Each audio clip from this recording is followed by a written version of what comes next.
Yeah, everybody praise the Lord in the Lord Jesus Christ of Nazareth. అయితే ఈ short వీడియోలో నా వాక్యం ఏంటంటే the works of women kind is not about the love of god. Yesayya ప్రేమకు మించి ఒక మనిషి గుణాలు క్రియలు గొప్పవి కావంట. అంటే దాని అర్థం ఏంటంటే faith work with the love of God. మన విశ్వాసము యేసయ్య ప్రేమతో అటాచ్ చేయాలి. మన మంచి పనులు, మన నీతి, మన పరిశుద్ధతను బట్టి కాదంట. So attach everything, every faith in the love of god, because the works of women kind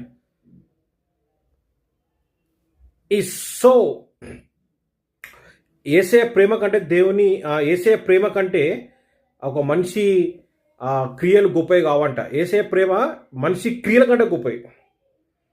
so మనం ఎప్పుడైనా పడిపోయినామా పాపంలో, మన నీతిలో, మన పరిస్థితుల్లో ఏమైనా పడిపోదామా? మనకు శిక్షా విధి లేదంట. We don't have a judgement because of our works, because the love of God is more powerful then our works. మన క్రియల కంటే యేసయ్య ప్రేమ గొప్పది, ఆయన కృప గొప్పదంట. So love of God will overtake the things are works of human beings. ఒక మనిషి క్రియలు, ఒక మనిషి మంచి పనుల కంటే దేవుని ప్రేమ బీట్ చేస్తుందంట ఆ మనిషి మంచి పనులు. ఎందుకంటే we have to believe God by his love. ఆయన ప్రేమ నుంచి మనం నమ్మాలి, మన క్రియల నుంచి కాదంట. ఎందుకంటే మన క్రియలకు మించి యేసయ్య ప్రేమ అంట. సో యేసయ్య మన మన మన మన మన మీద దీవెనలు ఎలా ఉంటాయంటే ఆయనవి మన మీద ఆయన ప్రేమను బట్టి ఉంటాయంట, మన క్రియలు బట్టి కాదు. Because the love of God is far above the works of human being.